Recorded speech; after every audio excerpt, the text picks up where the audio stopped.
As the mother discovers who she is, her unique gifts, her unique talents, she's now more in tune to recognize her child's gifts and maybe not just push them into the mold. Yeah, exactly. And it reminds me of the proverb, train up a child in the way he should go. So how do you go about doing that? Tell me a little bit more about that. Well, the first step is to get mom healthy herself. Help her to understand the value she has in the world, and that's the value as the unique individual that God created her to be. And then once she's able to understand that, she starts seeing her child differently.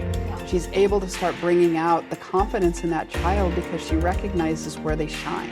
And she doesn't have to feel the pressure of needing to push them into those areas that is not their unique gifts. Love that. They're able to show up how they're supposed to be.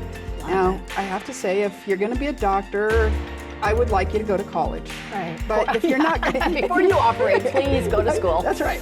But if that isn't where God is calling you, Yeah. then what is the next step for you?